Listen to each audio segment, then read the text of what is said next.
Cool. So before we started with what you're doing in the vineyard, let me tell everybody who we have. This is Nancy Irelan, winemaker, proprietor of Red Tail Ridge outside of Lake Seneca and the Finger Lakes, New York. Nancy is award-winning winemaker, James Beard nominee. We'll talk about that later. And all-around cool, badass lady. Yeah, I know. I'm just going to keep throwing it out there until you send me free wine. A very short story about when we first met. I was doing a couple of wine tours to come visit you in the Finger Lakes, and I didn't really know you. And I was like, I'm going to just cruise up to Niagara to Canada in between trips and just sort of look around. And that was right when they passed legalization of marijuana in Canada. And I just remember your only response was, "It's really crazy. Be really careful coming across the border." I still don't know what that meant. Well, it was just that New York State hadn't gone through the legalization process, and so there was a lot of searching and pulling people over, and it was just taking forever for people to get through the border. That's what I meant. I thought you were just accusing me of being a pothead, so I didn't know. Well, there is that too. So awesome. So let's go ahead and look at what you've got going on in the vineyard, because it's some really cool stuff. Everybody thinks this time of year there's nothing going on, but in reality, this is one of the most important times of year. So if you could touch on that for a couple of minutes, that'd be so cool. And anything else, of course, you want to talk about the winery. Yeah, sure.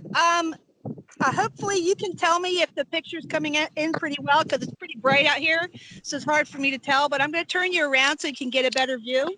All right? All right. That's awesome. Wow. So this is the Finger Lakes. Beautiful, huh? People ask why we live here. It's crazy. Of course, there's a reason to live here. It's gorgeous. As you can see, I'm standing between two rows. Can you see the two rows? Yes, ma'am. All right.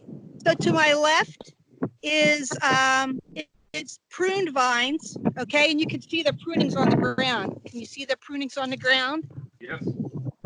Yeah. So what we've been doing now is going through and pruning off the extra cane wood in preparation for the next season. And so what you see here is after the pruning, and then the crew is going through. We have a break right now. You can see this other row. Can you see the other row? Yep. You can see that the canes have been tied down. So I wanted to show you, this is how we start the season. The crews come through, all right, lay the cordons down, and then take little whip ties to tie it in place. Now, seasonally, to do this, it's very important to do it at the proper time of the year, because what you want, if you do it too early and the vines are still heavy in dormancy, the material is really brittle, all right? So you have to wait until they start to wake up a little bit. You see the sap running here? Can you see that? Yes, ma'am. Yeah. So what that means is the cane material is starting to soften so that it's easier to bend it and to get it in place to do this tie down. All right, so that's kind of what we're focused on right now. You can see going up the hill here, this is our new vineyard called Earl's Place, which was our neighbor's property. And we're just methodically going through each block and doing this process. Yeah. That's awesome. So yeah, so that's the deal. How far are we from the lake? From the lake? How far are we? Okay, so can you see the flag there? Barely. Barely, yeah. Well, that's the front of the property. And we're around 480 feet above sea level there.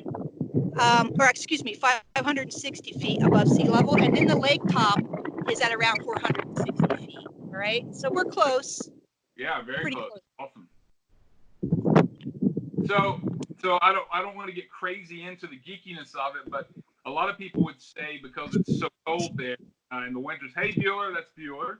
A lot of people would say, because it's so cold there, that you can't actually ripen grapes. But can you take just a 30-second synopsis? We have the lake effect. So in the wintertime, we get the warming effect of all of the Great Lakes, because our winter weather has to go over those Great Lakes before it gets to us. And then the lakes themselves are super deep, and they don't freeze. So they also create their own microclimate. And so if you're growing vinifera, you have to be in close proximity and close elevation lakes so that you can get that warming influence. And so there's a very fine margin around each lake where you'll see vinifera. Then once you go up the hill, see how it goes uphill here?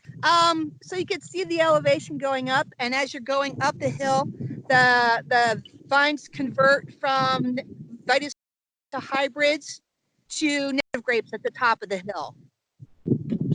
Cool. How's that? So I know that you and your husband Mike run Red Tail Ridge, and you guys have both been in the business for years. You do all the winemaking. Mike does all the vineyard work, all the viticulture. But then, of course, the two have to combine to make the best wines possible. Are there ever fights or huge blowouts between you that cause Mike to have to sleep on the couch?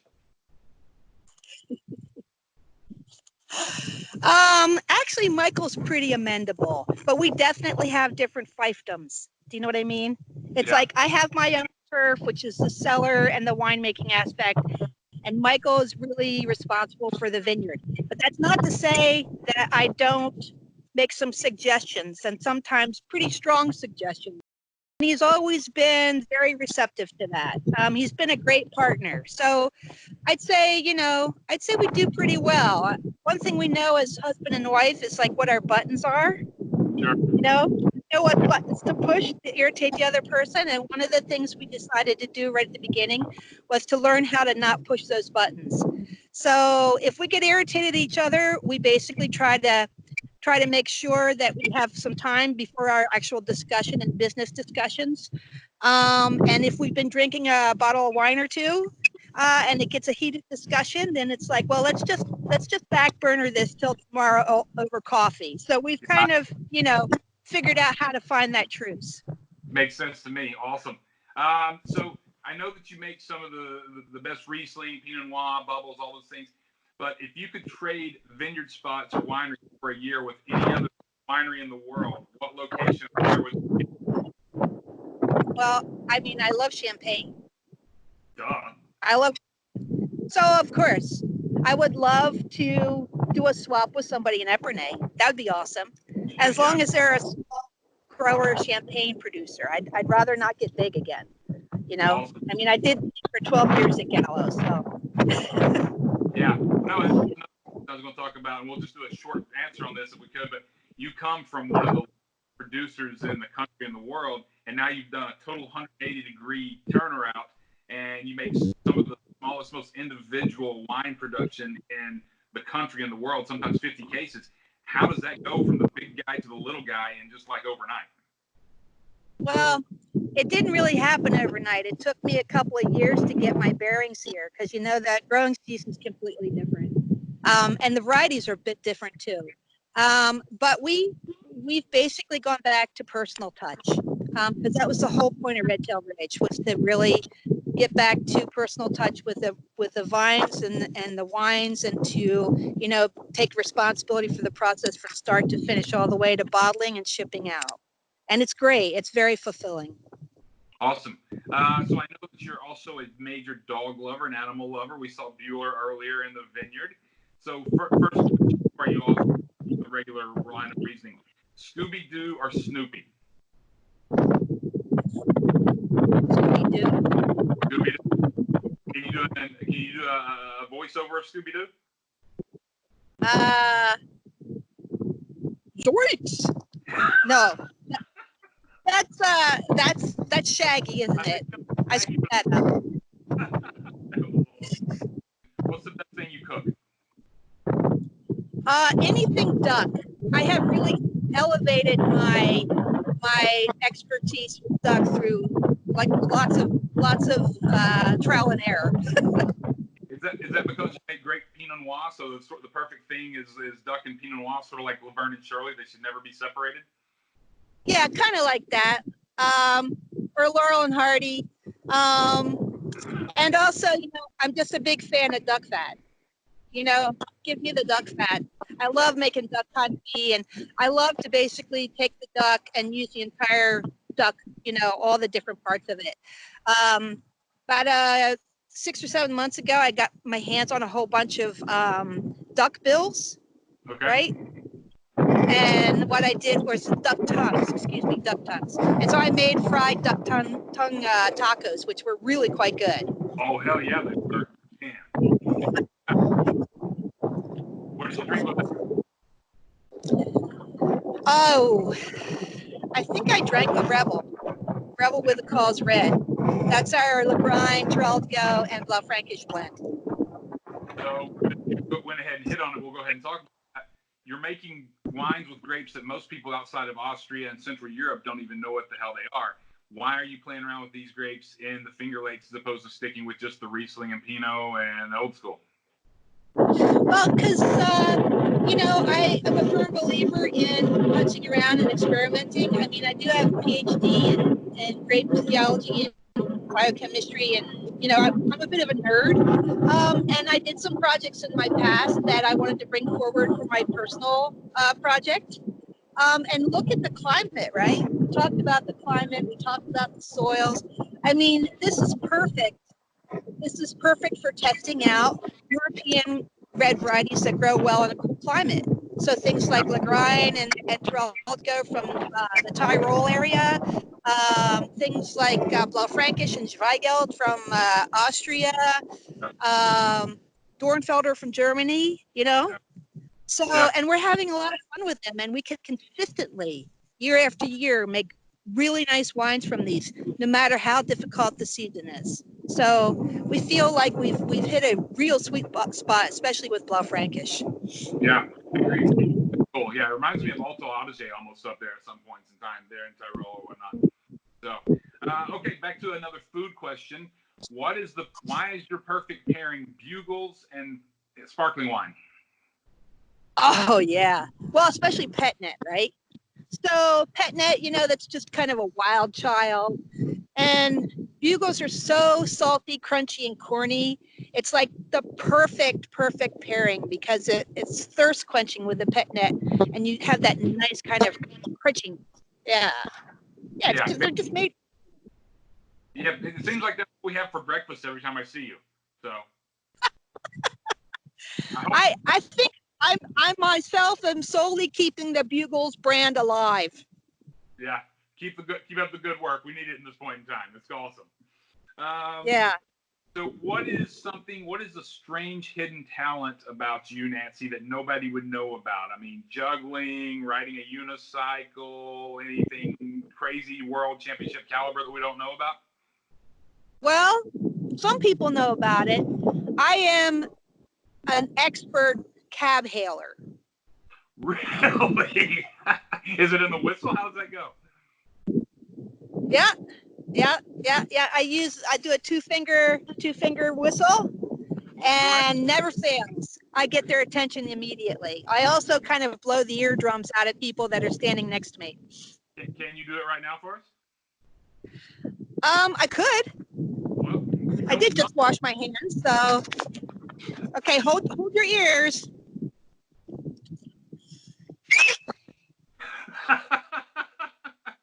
I don't know that, but an Uber just came outside my door to drop off food, so maybe it was the cat. I don't know. So a couple of more things, and we'll let you get back to work. You do something that is really, really cool that really drew me to your wines, other than their deliciousness a few years ago. You do something with the wine that you make called Good Karma, and it goes back to the food banks in each state. Can you go ahead and talk about that for a minute or so? Yeah. Let me show you a picture, okay? I'm going to turn it back around again. Got it. We all set? All right. So. Singular. Yeah, he's pretty happy out here. I guess so. He's looking for woodchucks. So this is Good Karma. Can you see the label okay? Yes, gorgeous. Now we've been making Good Karma wine for 10 years actually. And this is actually a charity wine. It was first crafted to be a charity wine. And so for 10 years, we've been producing this charity wine. 10% of the profit per bottle goes back to the food bank in the state where it's sold. And so our food bank partner in Florida is called Feeding Florida. And I just wanted people to know about this project. We don't really talk about it a lot.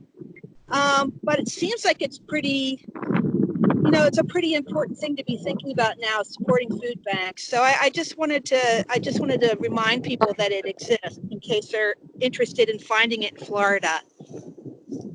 Yeah, that's awesome, and I love the fact that it didn't take a pandemic or a world issue for you to come up with that. I mean, obviously it is a world issue, but you were way ahead of the learning curve as always with that. So that's really cool stuff. Yeah. Couple other things, and I'll let you get out of here. Talk to me about the James Beard nominees. Talk to me about the James Beard House. You've been there. You've done dinners. It's obviously incredibly cool that you've been nominated, I think, twice now. Yeah. I mean, This year and last year. That is ultimate badassery in my book. So, I mean, can you just touch on that for a couple of seconds? I don't want your ego to swell anymore, but, so I just want to hear about it. Yeah, no, I mean, you don't have to worry. I'm still baffled as to how this happened, because we're just such a tiny little family winery. And it is pretty much like the Oscars of the food and the food community. And so somehow or another, somebody got wind of us and put our names in. And it's a very small group of contestants or semifinalists. I think, it's a combination of all the breweries, all the distilleries, and all the wineries in the United States. So to be picked as that smaller list, I think it's 12 different producers across those 3 different disciplines, to be picked was just mind-boggling. I mean, really, especially when the people that were on the list were like Kathy Corvin, who's like a rock star, and Steve Mathiasen. I mean, all really heavy hitters and really well-respected people. So Michael and I were just so humbled to be on the list with those people. It was amazing. And I think the most important thing is that hopefully it brings attention to the Finger Lakes, the community.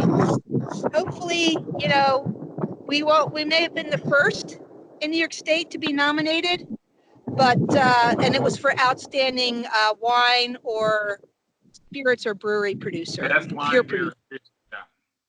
Yeah.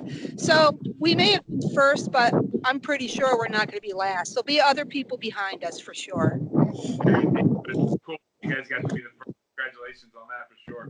Hey, Bueller. Last question. Talk to me about what's going on with the wine club. Obviously, coronavirus has probably shut the tasting room down. If you want to touch on that quickly, but talk to me about the wine club, how people can get your juice right now, what you're doing different or ahead of the learning curve, how you're dealing with the whole situation. Yeah, I think everybody, all the wineries are really moving into doing online sales. We do have a curbside pickup at the tasting room, but our tasting room is closed. And we do still have our distributors selling, but things are pretty repressed right now for everybody. So what we have done is we're offering online specials. So you just go to www.redtailridgewinery.com and go to buy wine, and we're offering free shipping on 6 bottles or more if you purchase 6 bottles or more. And so you can get access to all our wines that way. And I know Florida has we're able to ship to Florida. Yeah. Cool. So basically what you're trying to say is in this time of need, if you want to put people back to work, drink more wine. Yes. Yeah. Yeah. And I have to tell you from personal experience, it's a great stress reliever. Yeah. Unless you get into the second bottle and start fighting over vineyard management. That's probably something to avoid. And last thing, I think you said that if people order 12 bottles or more, you'll send along your cell phone number so people can text with you late night for fireside chats. Is that true as well? Well, it's funny you bring that up because we just started thinking about doing virtual happy hours with people. Where we can do like a Zoom with a number of people, do a tasting, like a happy hour, just open up a bottle of wine, no matter where you're at, and just meet and talk over video chat. Obviously, we can't do that with a ton of people, but we thought we'd schedule a few and see if anybody was interested. I'll say this, with the Heathen Wine Tours in a couple of weeks, and we can go ahead and send the juice in the mail, make that happen for you. Oh, that'd be great. Awesome. Cool, Nancy. Thank you so much for your time. Thanks for bringing Bueller out to play with us, and we look forward to getting back to normal as we know it and drinking a shitload more of Red Tail Ridge. Thank you. Yeah. I can't wait to see you in person after this is all over. All right. Cheers. I'll talk to you soon. Thanks. Yeah, take care.